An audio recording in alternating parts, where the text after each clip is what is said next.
All right, you guys, this is the third video in our series on engineering an O-scale mechanism from scratch. Prerequisite to this video, we did an introductory video and a second video in the series on segment 1 where we were trying to frame the problem. This video we'll call segment 2, and we're going to talk about 5 different assumptions. But to start out with, we mentioned in the previous video that we wanted to build a mechanism for the New Jersey River Line light rail vehicle. And in so doing, I just wanted to display a set of parts that came off the printer here so that we can start identifying really what we need to work with and what we don't need to work with on this project. These parts are well defined on our website, and we'll give you a link so you can see what we're talking about if you want more detail.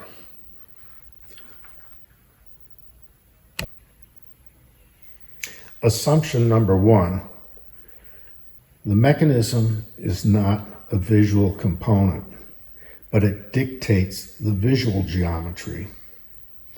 The first assumption sounds obvious until you think about what it actually means. The mechanism is hidden. No one will see it, but every decision you make about the mechanism will be visible in the finished model because the mechanism controls the geometry of everything around it. Where the motor sits determines how high the floor is, how wide the gearbox is determines the side clearance inside the body. The distance between truck centers determines whether this thing can negotiate a 22-inch curve or only a wider radius. None of those are visual decisions, but every one of them shows up visually. So write this assumption down. The mechanism is not a visual component, but it dictates the visible geometry. That sentence keeps you honest every time you attempted to design the mechanism in isolation from the body it lives in. So on the deck here, we separated out some of the parts, and in particular the ones we're going to talk about initially, and this has to do with the generator body, which is the midsection of the light rail vehicle, and the beginning components that are part of the structure. Now with this 3D model, I'm basically going to be talking about these frames, which will be part of where our wheel sets and trucks and everything get mounted, but there's also a pattern here that could be used in the generator for just if you weren't going to put any motorization or anything in this center. But I feel like motorizing this and developing the transmission, the best place for it is in this middle section. Because it won't take away from interior detail if you were to put power the trucks on either end of the vehicle. This happens to be the roof for the generator.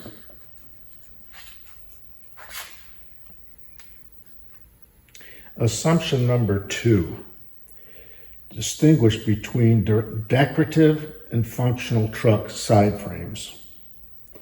This one trips people up more than almost any other. You look at a set of side frames and they look like side frames, but are they cosmetic? Are they carrying electrical pickup? Are they powered, meaning they're actually part of the drivetrain? In this case here, I'm trying to show 2 cases. The one case being purely decorative and the other functional. So if we were to look at the light rail vehicle, we have the passenger carrying body on this end, the passenger carrying body on this end, the articulation with the generator in the center. And like a lot of models, for example, diesel locomotives that are going to have side frames like Blomberg trucks or high adhesion trucks on your bigger locomotives, those both are very detailed and functional. In the case of a light rail vehicle, typically we're trying to at least start out and figure out what the profile is going to look like if you were a bystander watching one of these go by in a prototype.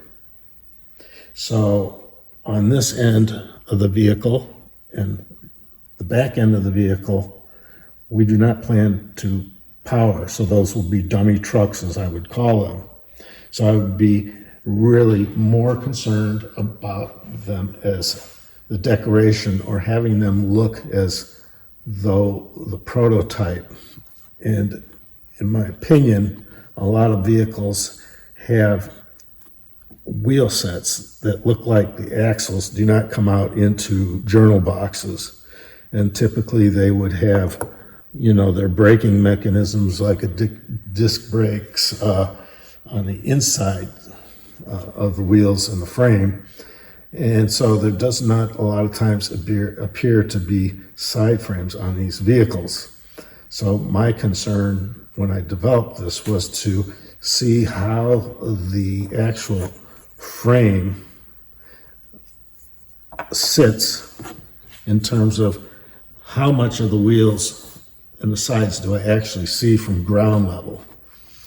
So the first thing I did before even thinking about developing the drive mechanism was to try to prototype the dummy truck, because the frames are going to be developed from that, the bearings. And what I would like to try to show is that this particular vehicle is going to look about like so at ground level. And the frame and there has to be some amount of suspension and, of course, rotation for curves. And we'll get into that a little later on how this is set up. So you have both decorative, you might say, not with no frames, and a power unit with gearing that'll be developed later. Now this one may or may not have electrical pickup. I'm debating because I'm thinking maybe I will go with power on board, so I'm not interested in picking up current from the rails per se, but by default I almost always insulate one side of the wheel sets just in case. The wheels treads are alive if the intent is to have the axles carry current, and they have a side frame or internal wiper contact that feeds into a decoder if we want to go with DCC. If I design a mechanism without accounting for that conductive path, I've got a short circuit waiting to happen. The third case, a power truck with integral gearing, is the most complex. Now the side frame is a structural part of the drivetrain, not a cosmetic part. It has to align precisely and take mechanical loads and be serviceable independently of the rest of the mechanism. Three different things that look the same from the outside. You have to decide which one you're building before you design anything else. Assumption number 3. Inventory all drive mechanism components before designing any of them. A full inventory. And I want to show you what I'm talking about, because preliminarily you'll want to do this.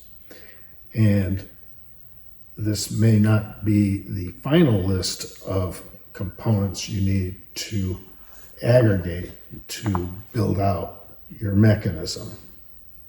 So let me briefly describe what's on the table here.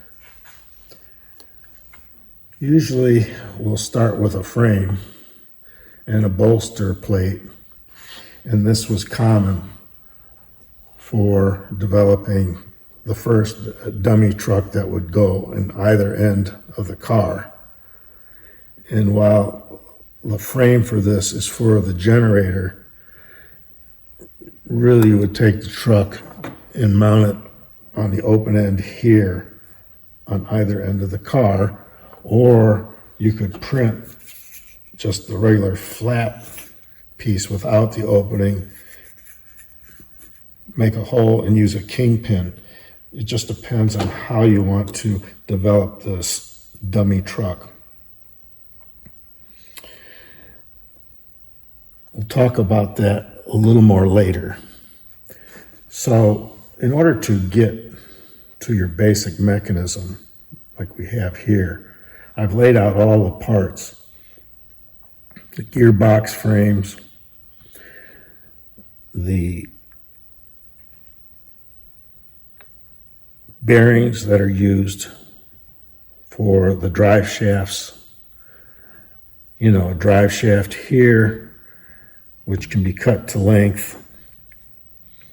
We'll want to mount worm gears on there. We have the screws with lock washers. These are 348 screws that go into these. They're tapped. These are the bearings for the axles and the axles that go through the gearbox, like so. And they also are used in the frames. We lay out whatever motors we have, not that we'll use those right away, but as it turns out, when you're doing scratch building,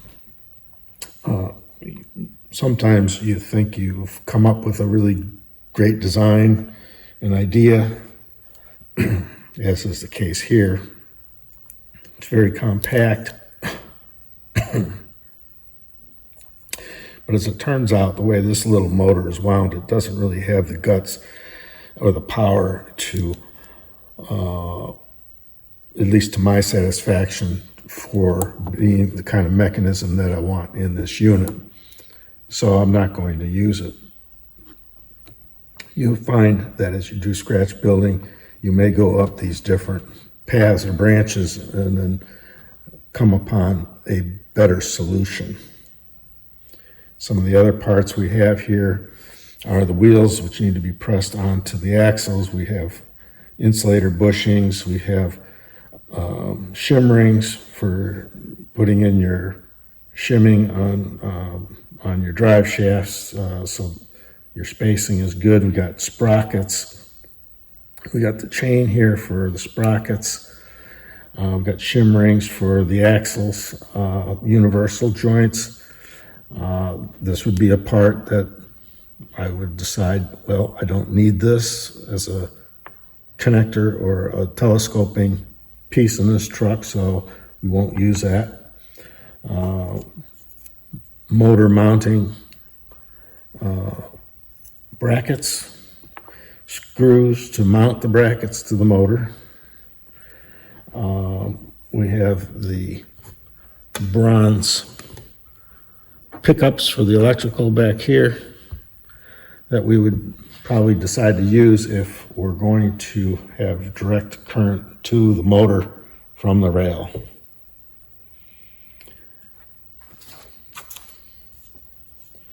So as full of an inventory as you can come up with initially,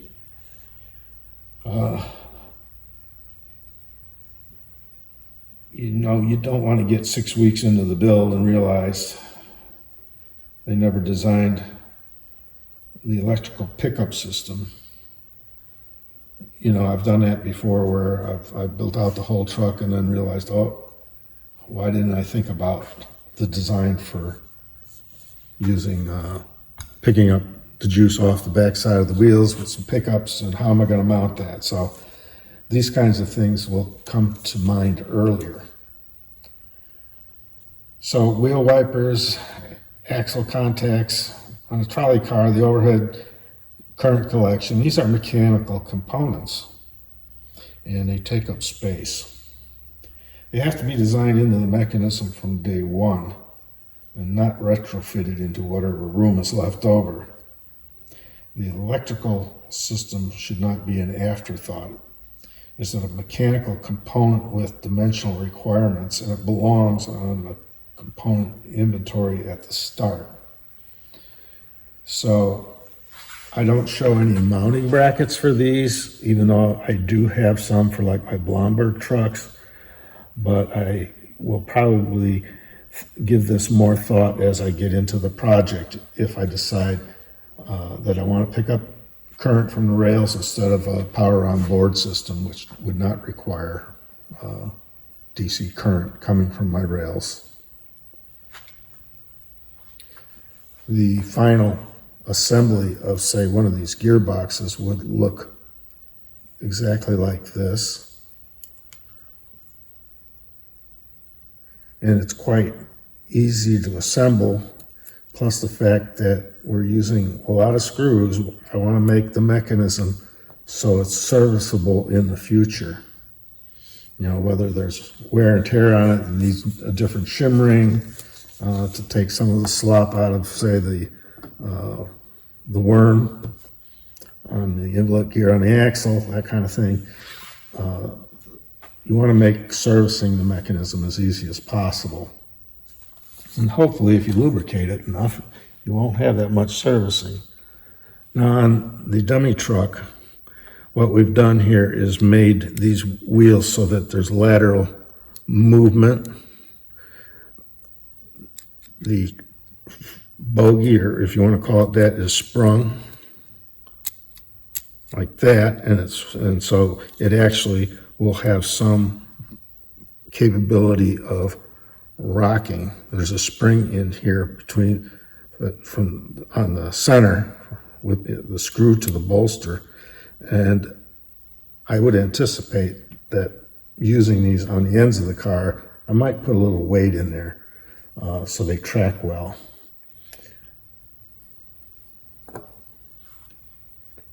So that's the conclusion here. I have not spoken to the utilization of tools.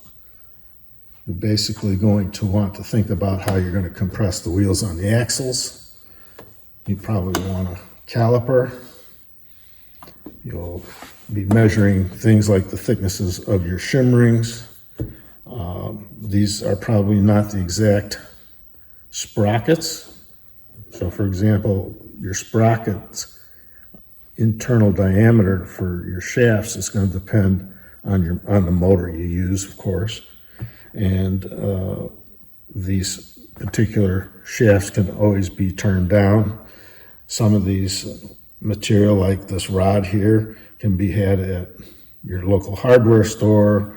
You can throw these in a drill press and turn them down with a little file and keep measuring them with your caliper to get them exactly where you'd want it, depending if you're trying to fit your universals or your sprockets on the ends of your shaft. So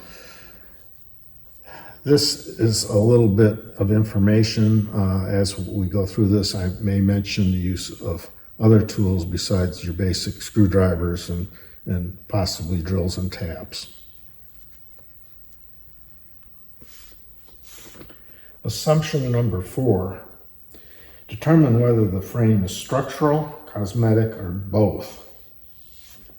So when we're talking about the frame, we're not only talking about the frame that's part of the model body, but we're talking about the internal frame that we're going to utilize in building out the mechanism.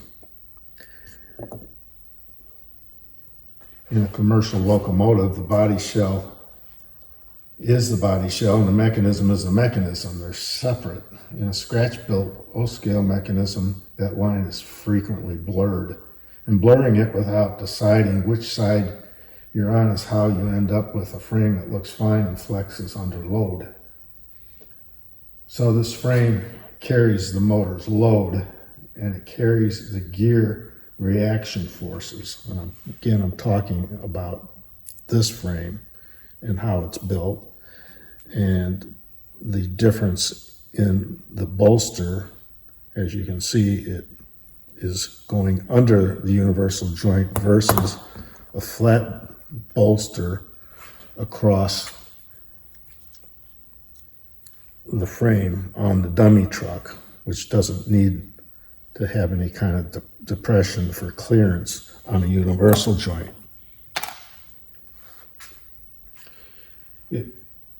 So to repeat, the frame carries the motor load.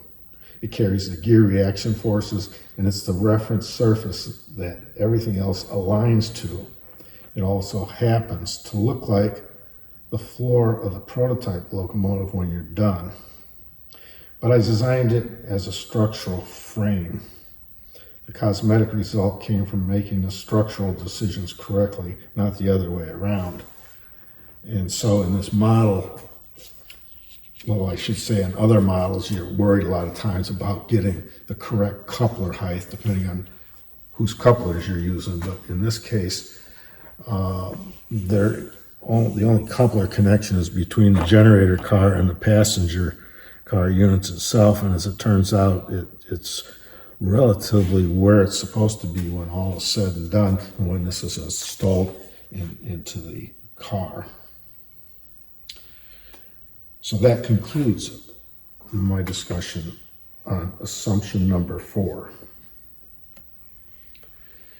And finally, assumption number 5. We talked a little bit about this earlier, and this assumption is designed for serviceability from the first sketch. A lot of times we would really like a mechanism that drops in and drops out with no tools, no adhesives. And of course, you don't want permanent connections between the mechanism and the body. You need to be able to service the mechanism. So you want to make it as easy as possible to be able to disconnect your drive mechanism from your body. And in this case, what I've tried to do is make that possible with simply 2 screws on the outer edges of the bolster here. So when this guy here is dropped in, the screws come up from underneath and you loosen those up and it should drop right out in this particular implementation. So it's not an accident I designed for this. I decided that the mechanism had to come out without too much disassembly. That decision affected the motor mount, and it affected the wire routing as well. It affected where the truck pivots and the screws on the bolster and what size they are, and I'll probably talk more to this when we get to segment 3, when we talk about geometry here. If you design a mechanism and then think about serviceability, you've already lost. Serviceability is a first sketch constraint, not a finishing touch when you're building this. So again, the other thing that may constrain you a little bit is if you do decide to go with pickups on the wheels and connect those directly to the motor. I usually like to use little connectors to be able to easily just disconnect the wires and plug them back together again. But that's up to the modeler and whether or not they want something more permanent or have them soldered. But connectors really are an ideal way. I think they're called the JST connectors, and they come in different sizes. So that pretty much concludes our discussion today on segment number 2 and the assumptions that I think are important to initially thinking about doing a scratch build version of your drive mechanism.